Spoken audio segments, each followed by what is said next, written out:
नमस्कार दोस्तों, स्वागत है आपका।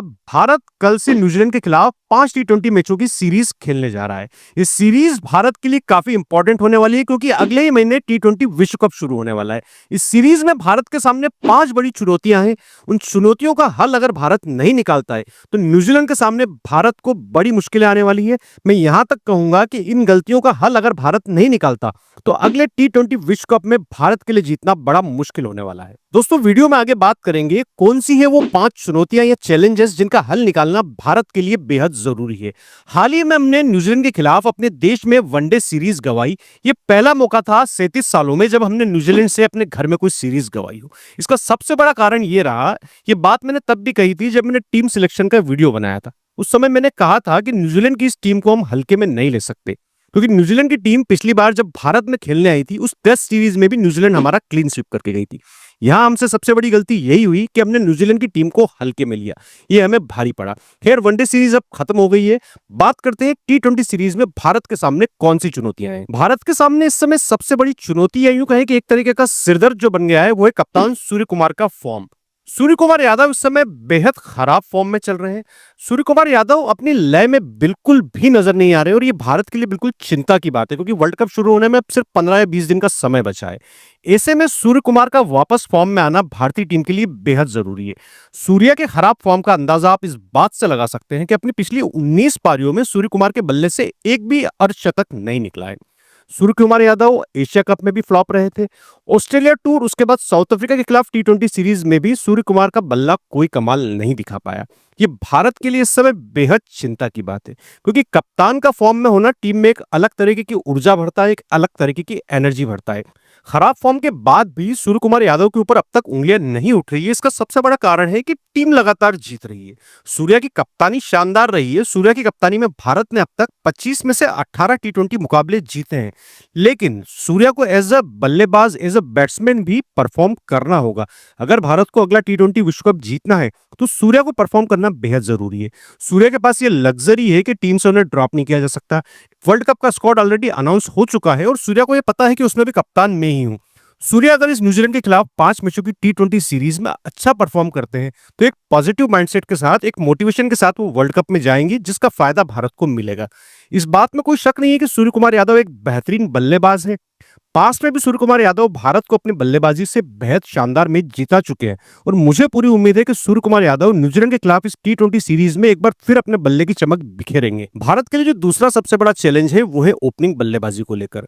ऐसा मैं इसलिए कह रहा हूं कि पिछले कुछ समय में कोच गौतम गंभीर ने जिस तरीके से एक्सपेरिमेंट किए हैं, उन्होंने ओपनिंग स्लॉट को पूरी तरीके से डिस्टर्ब कर दिया है। एक समय था जब संजू सैमसन ओपनिंग में शानदार खेल दिखा रहे थे। बतौर ओपनर संजू सैमसन 3 शतक बैक टू बैक लगा चुके थे। उसके बाद शुभमन गिल को टीम में फिट करने के लिए संजू सैमसन को नीचे भेजा गया। कई मैचों में संजू सैमसन को ड्रॉप कर दिया गया। उसकी पोजीशन के साथ खिलवाड़ किया गया, कभी नंबर 4, कभी 5। लेकिन अब शुभमन गिल को टीम से ड्रॉप कर दिया गया है तो ये तो तय हो गया है कि संजू सैमसन ही ओपनिंग करेंगे।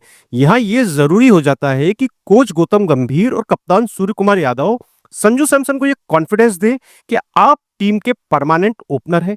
5 T20 मैचेस में आप ही ओपनिंग करेंगे और T20 वर्ल्ड कप में भी आप ही ओपनिंग करेंगे। ये कॉन्फिडेंस संजू सैमसन को देना जरूरी है ताकि एक बार फिर वो अपनी लय बरकरार रखे। भारत के सामने तीसरी बड़ी चुनौती, या यूं कहें कि एक बड़ी मुश्किल जो इस समय आकर खड़ी हो गई है, वो है नंबर 3 पर बल्लेबाजी को लेकर। तिलक वर्मा नंबर 3 पर शानदार खेल रहे थे लेकिन अनफॉर्चुनेटली तिलक वर्मा को इंजरी की वजह से इस स्क्वाड से बाहर होना पड़ा। ऐसे में तिलक वर्मा की जगह श्रेयस अय्यर की टीम में एंट्री हुई है।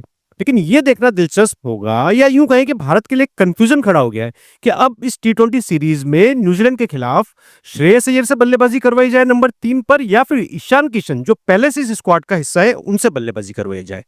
वैसे लॉजिकली अगर देखा जाए तो ईशान किशन नंबर 3 पर बनते हैं। उसका सबसे बड़ा कारण यह है कि श्रेयस अय्यर तो केवल 3 मैचों के लिए इस स्क्वाड का हिस्सा है। वर्ल्ड कप के स्क्वाड का हिस्सा भी श्रेयस अय्यर नहीं है। ऐसे में ईशान किशन को अगर मौका दिया जाता है तो भारत को अपना कॉम्बिनेशन बनाने में आसानी होगी। T20 वर्ल्ड कप की तैयारियों के लिहाज से भी एक अच्छा मौका है भारत के पास कि नंबर 3 पर ईशान किशन को मौका दिया जाए। ईशान किशन और श्रेयस अय्यर दोनों ने ही अपना आखिरी T20 मैच भारत के लिए साल 2023 में खेला था। लेकिन ईशान किशन इस समय बेहतरीन फॉर्म में है। ईशान किशन ने झारखंड को बतौर कप्तान सैयद मुश्ताक अली ट्रॉफी का टूर्नामेंट भी जिताया है और इस मैच टूर्नामेंट में ईशान किशन ने 2 शतक और 2 शानदार अर्धशतक भी लगाए थे। श्रेयस अय्यर का भी फॉर्म बुरा नहीं है, आईपीएल 2025 श्रेयस अय्यर के लिए शानदार रहा था, लेकिन चूंकि Shreyas Iyer world cup squad का हिस्सा नहीं है, तो ऐसे में मेरे हिसाब से तिलक वर्मा की गैर मौजूदगी में ईशान किशन को नंबर 3 पर मौका दिया जाना चाहिए। दोस्तों, आप अपनी राय जरूर बताइए कि श्रेयस अय्यर या ईशान किशन दोनों में से नंबर 3 पर किसकी जगह बनती है। चौथा जो सबसे बड़ा चैलेंज भारत के सामने है, या यूं कहे कि एक बहुत बड़ा कंफ्यूजन इस समय खड़ा हो गया है, वो है रिंकू सिंह और शिवम दुबे को लेकर। रिंकू सिंह और शिवम दुबे दोनों इस स्क्वाड का हिस्सा है। रिंकू सिंह को पिछले कुछ समय से टी20 स्क्वाड से ड्रॉप किया हुआ था।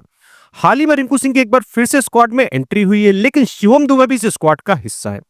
ऐसे में कंफ्यूजन ये खड़ा हो जाता है कि नंबर 7 पर किसे मौका दिया जाए।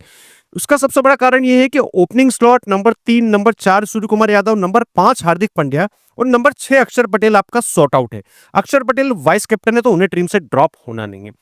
समस्या आ रही है नंबर 7 पर। नंबर 7 पर क्या ऑलराउंडर शिवम दुबे को मौका दिया जाए या फिर all and all finisher Rinku Singh को मौका दिया जाए। दोनों ही टैलेंटेड प्लेयर हैं, लेकिन यहां सबसे बड़ा कंफ्यूजन यही है कि किसे खिलाया जाए।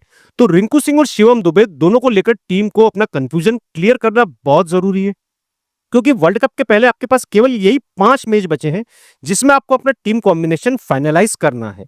तो ऐसे में ये देखना एक चैलेंज होगा भारत के लिए कि भारत की टीम अपना क्या कॉम्बिनेशन बनाती है। क्या रिंकू सिंह को मौका मिलेगा या फिर टीम शिवम दुबे के साथ जाती है। पांचवा और सबसे बड़ा चैलेंज जो भारत के सामने इस समय है, वो है भारत की गेंदबाजी। भारत के स्ट्राइक बॉलर्स, मेन बॉलर्स इस समय लय में नजर नहीं आ रहे हैं। चाहे कुलदीप यादव हो, चाहे जसप्रीत बुमराह हो, चाहे अर्शदीप सिंह हो, तीनों ही इस समय लय में नहीं है। जसप्रीत बुमराह पिछले कुछ समय से टी20 में रन्स लीक कर रहे हैं। एशिया कप में ही पाकिस्तान के खिलाफ जसप्रीत बुमराह को रन्स पड़े थे। ऑस्ट्रेलिया और साउथ अफ्रीका के खिलाफ भी जसप्रीत बुमराह की गेंदबाजी में रन्स लीक हुए हैं। कुलदीप यादव की भी पिछली सीरीज में पिटाई हुई है, रन्स लीक हो रहे हैं। वहीं बात करें अर्शदीप सिंह की, तो अर्शदीप सिंह भी इस समय लय में नहीं है। नो डाउट तीनों ही प्लेयर्स शानदार हैं और जिस दिन इनका दिन होगा उस दिन ये किसी भी टीम को उखाड़ फेंक सकते हैं, लेकिन इन तीनों का फॉर्म में आना, लय में आना बेहद जरूरी है। ये तीनों अगर अपनी लय में होते हैं तो कोई भी टीम भारत के सामने नहीं टिक सकती। तो भारत के लिए इस समय सबसे बड़ी चुनौती यही है कि जसप्रीत बुमराह, अर्शदीप सिंह और कुलदीप यादव एक बार फिर से अपनी लय में लौट आए। तो दोस्तों, ये थी वो 5 चुनौतियां जो मुझे लगता है कि भारत के लिए एक बड़ा चैलेंज है, जिनसे पार पाना भारत के लिए जरूरी है, क्योंकि टी20 विश्व कप शुरू होने में अब केवल 15 से 20 दिन का समय बचा है। ये 5 मैचों की टी20 सीरीज भारत के पास एक आखिरी मौका है अपनी तैयारियों को परखने का, या यूं कहें कि भारत की एक आखिरी परीक्षा है टी20 वर्ल्ड कप से पहले। तो दोस्तों, आपको क्या लगता है और कौन से वो चैलेंजेस है या कमियां हैं जिस पर भारतीय टीम को काम करना चाहिए? अपनी राय कमेंट बॉक्स में जरूर बताइए, और वीडियो अगर पसंद आए तो वीडियो को लाइक कीजिए, शेयर कीजिए और चैनल को सब्सक्राइब जरूर कीजिए। जय हिंद दोस्तों, वंदे मातरम।